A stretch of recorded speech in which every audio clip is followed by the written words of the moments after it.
Hello students, welcome to ATBSS online classes.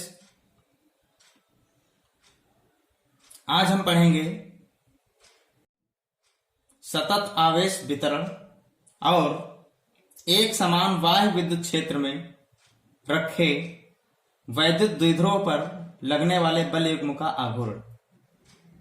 तो पहला topic सतत आवेश वितरण। इस लेसन में हमने अभी तक बिंदु आवेश के बारे में पढ़ा, लेकिन यदि आवेश बिंदु रूप में ना हो तब वह किसी चालक पर कैसे काम करेगा। सतत आवेश वितरण जो होता है वो तीन प्रकार का होता है। पहला होता है रैखिक, या इसको हम रेखीय भी कह सकते हैं, रेखीय आवेश वितरण। और दूसरा होता है क्षेत्रीय आवेश वितरण। और तीसरा होता है आयतन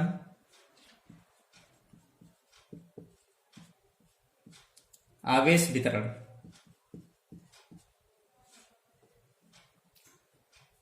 रेखीय आवेश वितरण, क्षेत्रीय आवेश वितरण और आयतन आवेश वितरण, इन तीनों को हम अलग अलग देखेंगे।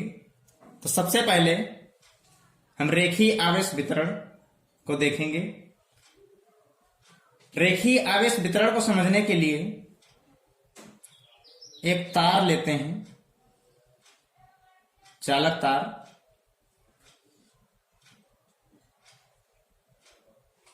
जो पहले से आवेशित है।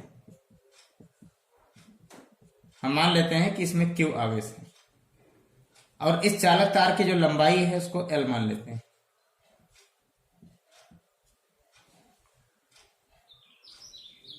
तो इस चालक तार का रेखीय आवेश घनत्व निकालेंगे। रेखीय आवेश घनत्व, रेखीय आवेश घनत्व को हम लैम्डा से प्रदर्शित करते हैं। लैम्डा बराबर आवेश Q बटे चालक तार की लंबाई L, और इसका मात्रक होगा Q का मात्रक कूलाम और L लंबाई का मात्रक मीटर। यानी रेखीय आवेश घनत्व लैम्डा बराबर Q बटे L और रेखीय आवेश घनत्व का मात्रक कूलाम प्रति मीटर होगा। इसी प्रकार हम यदि क्षेत्रीय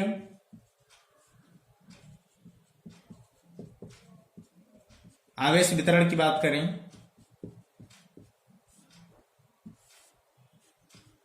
तो इसमें एक क्षेत्रफल ले लेते हैं, कोई भी पृष्ठ, और मान लेते हैं कि यह क्षेत्रफल आवेशित है, जिसका मान है Q। Q आवेश से आवेशित है और इस क्षेत्रफल का मान कितना है A। तो क्षेत्रीय आवेश घनत्व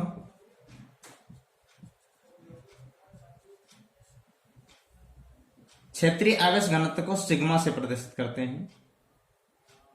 सिग्मा बराबर आवेश Q बटे क्षेत्रफल A। आवेश Q का मात्रक कूलाम और क्षेत्रफल A का मात्रक मीटर स्क्वायर। तो जो क्षेत्रीय आवेश घनत्व का फार्मूला होता है सिग्मा बराबर Q बटे A कूलाम प्रति मीटर स्क्वायर। ऐसे ही तीसरा देखते हैं, आयतन आवेश वितरण। आयतन आवेश वितरण। इसमें हम कोई आयतन ले लेते हैं, उसको समझने के लिए जैसे घन या घनाभ ले लेते हैं।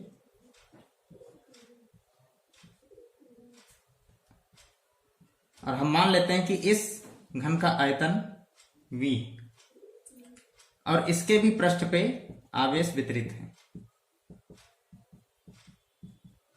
जिसका मान है Q।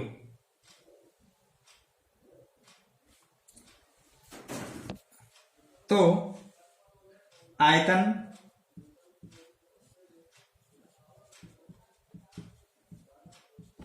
आवेश घनत्व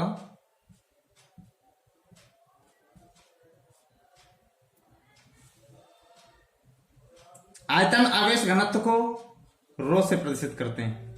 रो बराबर Q बटे V, कूलाम प्रति मीटर क्यूब। आयतन का जो मात्रक होता है मीटर क्यूब और क्यू आवेश का मतलब कूलाम, तो इसका मतलब हो गया कूलाम प्रति मीटर क्यूब। अगला टॉपिक है हमारा, एक समान बाह्य वैद्युत क्षेत्र में रखे वैद्युत द्विध्रुव पर लगने वाले बल युग्म का आघूर्ण। तो इसके लिए हम एक समान वैद्युत क्षेत्र बना लेते हैं। मान लीजिए कि ये एक समान वैद्युत क्षेत्र है जिसकी दिशा ये तीर के निशान की तरफ को है। इसकी दिशा इधर को इसलिए है क्योंकि हम मान लेते हैं कि यहां पे एक प्लस धनावेश रखा है, प्लस का आवेश, और एक यहां पे ऋणावेश है। जो प्रबल धनावेश और प्रबल ऋणावेश के कारण धन से ऋण की तरफ को इसकी दिशा है। अब इसमें एक वैद्युत द्विध्रुव स्थित है इस टाइप से, जिसका एक सिरा है जिसका नाम है A और एक है B।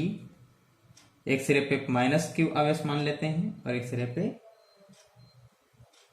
प्लस Q आवेश मान लेते हैं, और इसके बीच की दूरी 2L है।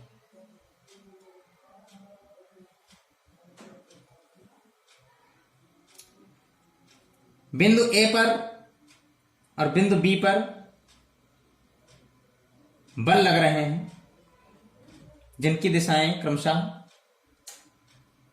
बिंदु A की दिशा इधर को है क्योंकि यहां माइनस का आवेश है और यहां प्लस का है, तो आकर्षण बल इधर को लगेगा, और यहां प्लस का है, यहां माइनस का है, तो आकर्षण बल इधर को लगेगा। एक हम मान लेते हैं कि F1 है और एक F2 है। चूंकि आवेश के परिमाण बराबर हैं इसलिए बल के परिमाण भी बराबर होंगे।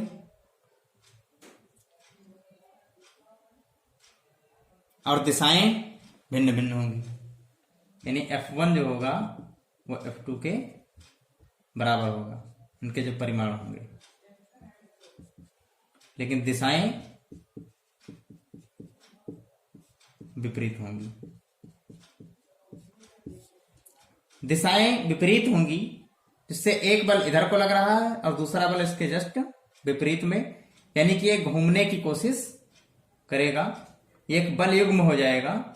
बल युग्म का मतलब होता है दो बल, एक A पे लग रहा है और एक B पे लग रहा है। तो जब A पे इस साइड को लग रहा है बल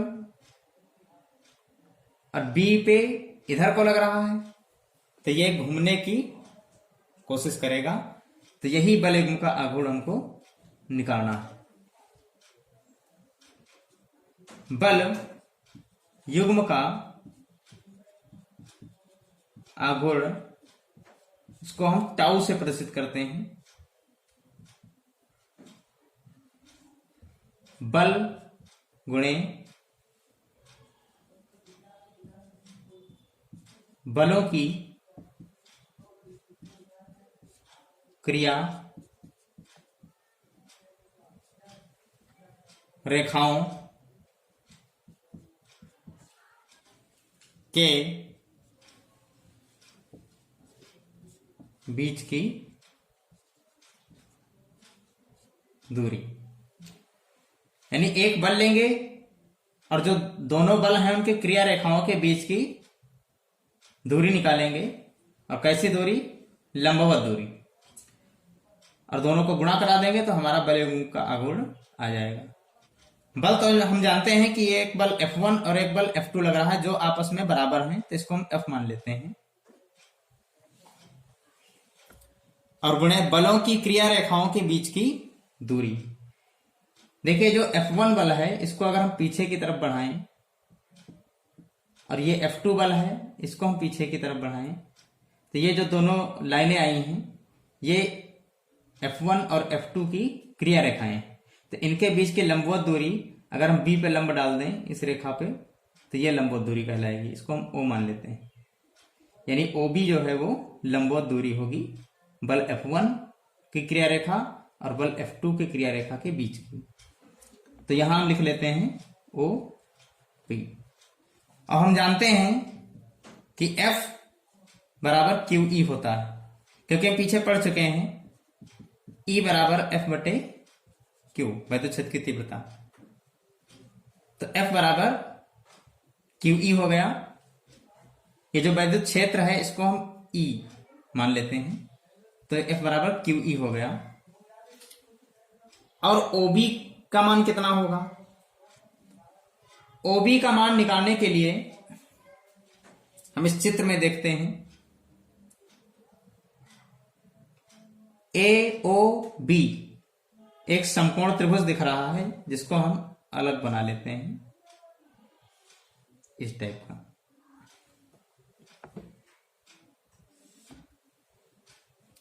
यह है B, यह है A, यह है O। तो समकोण त्रिभुज में यह होता है कर्ण, ये लंब और ये आधार होता है, जिसमें कर्ण का मान दिया हुआ है। इसकी लंबाई कितनी दी है? AB की 12, द्विध्रुव की लंबाई। और हम BAO को थीटा मान लेते हैं। मान लेते हैं कि ये जो वैद्युत द्विध्रुव विद्युत क्षेत्र में रखा हुआ है ये थीटा डिग्री का कोण बना रहा है विद्युत क्षेत्र से विद्युत द्विध्रुव। अब हम इस त्रिभुज में साइन लगाते हैं। साइन थीटा बराबर होता है लंब बटे कर्ण। यानी लंब है OB और कर्ण है AB। OB का मान तो OB ही है और AB का मान है 12। यहां से अगर हम देखें OB का मान निकालें तो OB बराबर हो जाएगा 2L साथ में साइन थीटा। अब ये OB का मान यहां हम रख देंगे तो QE गुणे 2L साइन थीटा। अब इसको हम 2QL एक साथ लिख लेंगे, 2QL, और जो बचेगा यानी E साइन थीटा एक साथ रख लेंगे। हम पीछे पढ़ चुके हैं कि P बराबर 2QL वैद्युत द्विध्रुव का आघूर्ण। अतः हम 2QL की जगह पे P लिख लेंगे तो PE साइन थीटा। तो ये हमारा आ गया टाउ बराबर ये टाउ बराबर चल रहा था, टाउ बराबर पीई साइन थीटा। ये वैद्युत द्विध्रुव पर लगने वाला बल युग्म का आघूर्ण है, टाउ बराबर पीई साइन थीटा।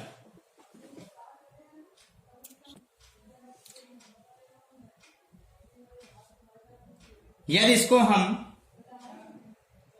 सदिश रूप में लिखें तो होगा टाउ बराबर, वेक्टर लगाएंगे ऊपर, P वेक्टर क्रॉस E।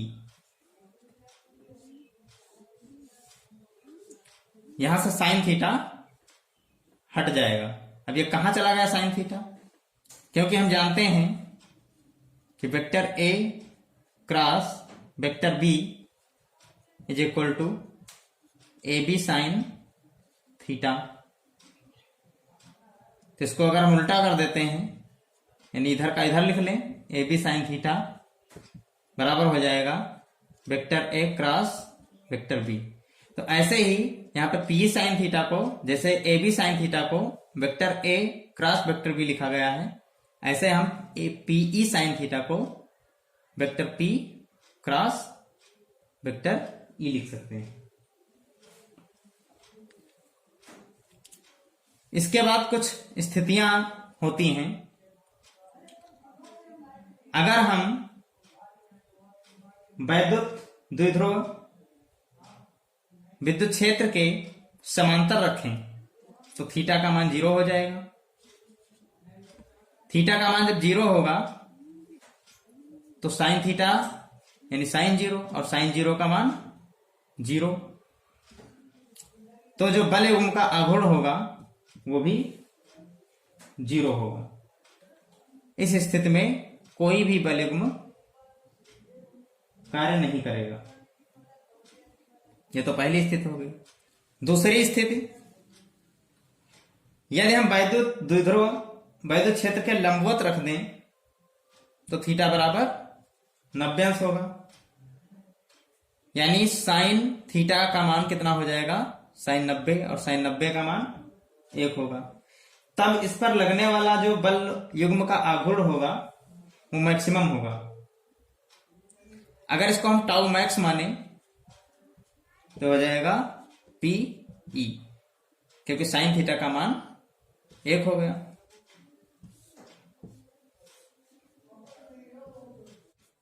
तो हाँ स्टूडेंट्स,